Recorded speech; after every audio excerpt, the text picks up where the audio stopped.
Outras coisas, considerações que nós devemos fazer é quanto à benignidade, né? O que significaria benignidade dentro da ecogenicidade, né? Então, aqueles nódulos apresentando um ponto hiperecogênico com reverberação sonora posterior, indicativo de coloide espesso, seria um sinal forte de benignidade. Muitas vezes esse sinal pode ser difícil de distinguir da microcalcificação, sobretudo quando não há a presença da reverberação sonora posterior, tão bem evidenciada como aqui. E outra característica de benignidade seria o nódulo hiperecogênico, né? Então, o nódulo hiperecogênico tem um baixo risco para a malignidade. Assim como aqueles cistos, né? Os cistos puramente anecogênicos, né? Têm um risco muito baixo, menor do que 1%. Aqueles cistos que apresentam algumas áreas ecogênicas, mas sem sinal Doppler, como nesse caso, provavelmente também correspondem a áreas de hemorragia ou de coloide espesso, também imprimindo um baixo risco. Lembrar que o componente cístico desses nódulos mistos geralmente correspondem a áreas de hemorragia, de degeneração cístico-coloide, e que está presente em 53% dos nódulos benignos. Lembrando também que há a possibilidade do carcinoma papilífero ter essa forma cística, né, com paredes espessadas, e também aquele nódulo mural apresentando microcalcificações. Então, essa é uma apresentação que pode ocorrer no carcinoma papilífero. Outra característica importante para ser dita com relação à benignidade é o padrão sponge-like, né, que tem 99,7% de especificidade para benignidade, também dito pelos guidelines, né? Então, seria inadmissível a punção nesses nódulos com esse padrão sponge-like. E é interessante definirmos o que é sponge-like. Seria o agregado de múltiplos microcistos, como nesse caso, né, ocupando mais de 50% do volume do nódulo. Os guidelines também intensificam a nossa premissa, né, de que a microcalcificação é bastante específica para a malignidade, né? Então, nódulos hipoecogênicos como esses, apresentando microcalcificação, mesmo que menores de 1 centímetro, deveriam serem submetidos à punção aspirativa por agulha fina.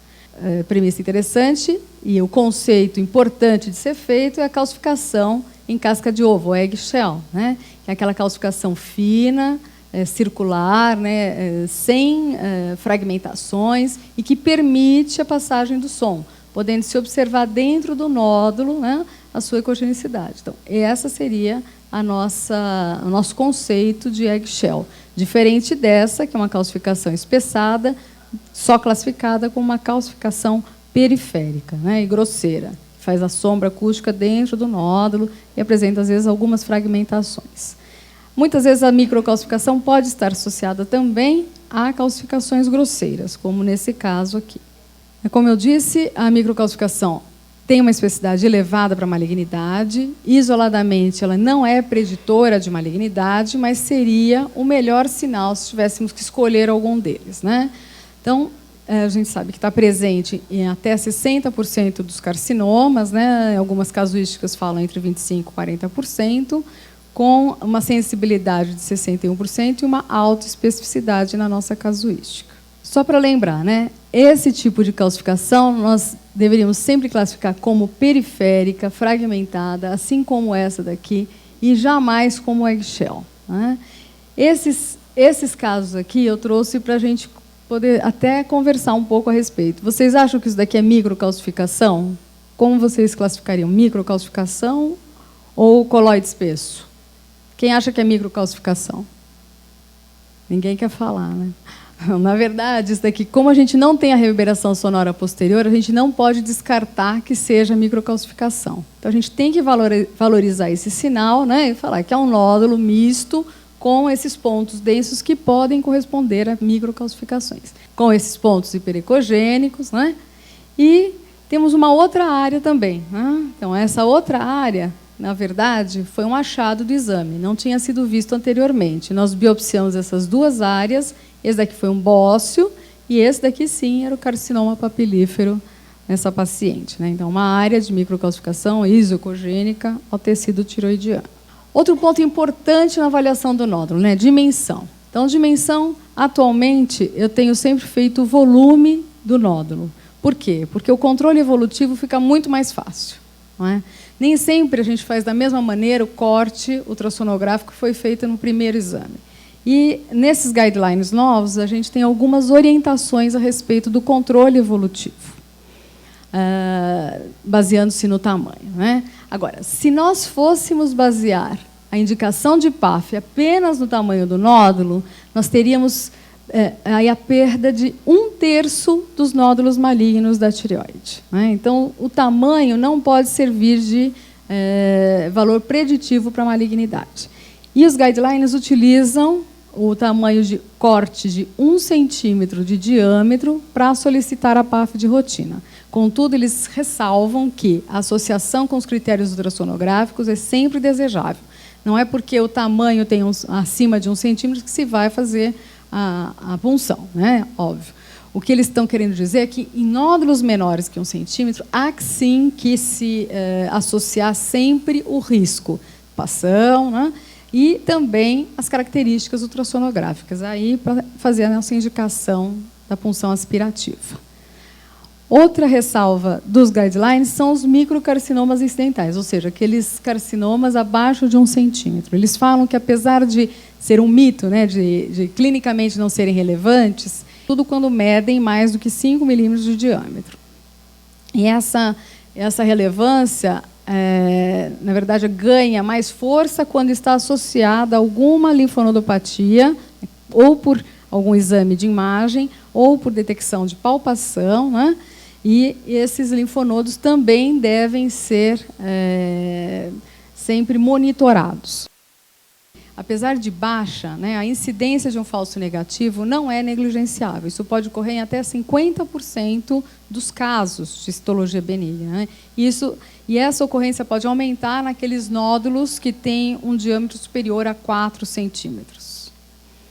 A crítica que eu faço, e também depois eu puxei um artigo que também falou isso, que não fica claro como nós devemos seguir os nódulos abaixo de 1 centímetro, né? Aqueles que são incidentais, a menos que hajam os fatores de risco presentes no paciente, e aí sim seria recomendado fazer a PAF. Então, nesses guidelines, eles não falam como seguir esses nódulos menores do que 1 centímetro. Sem a presença do halo, um halo parcial não é considerado presente, um halo fino e um halo espesso, que, na verdade, aqui, um halo espesso que significaria o vaso, né, por esses guidelines.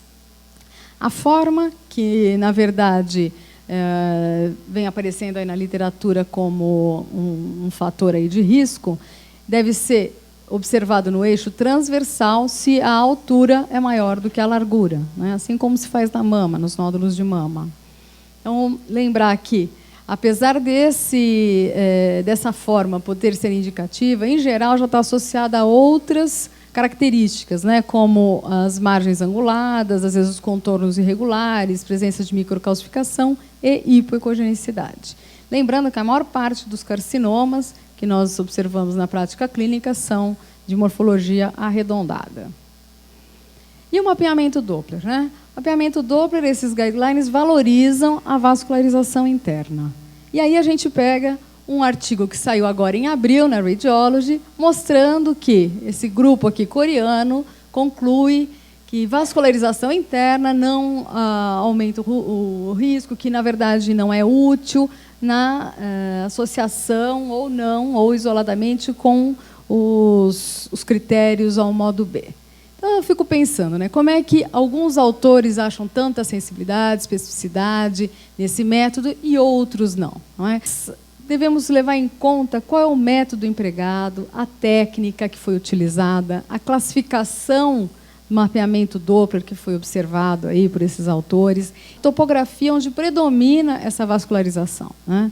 Na minha opinião, hoje, quem trabalha com equipamento sensível observa que em mais de 80% dos nódulos que nós examinamos existe alguma vascularização interna. Tá? Então, eu concluo que, se você não caminhar prestando atenção onde está o predomínio dessa vascularização, realmente você vai estar usando aquela classificação de 1993 de Lagalla e que, na verdade, para os nossos equipamentos hoje, com tanta sensibilidade, mapeamento colorido, não vai servir de nada. Então, é melhor não usar mesmo. Nós dividindo essa vascularização, classificando em nódulos sem vascularização ou exclusivamente periférica, periférica maior que ou igual a central, vascularização central predominante ou exclusivamente vascularização central, nós conseguimos observar que o índice de malignidade aumenta à medida que aumenta o predomínio de vascularização na região central ou exclusivamente central.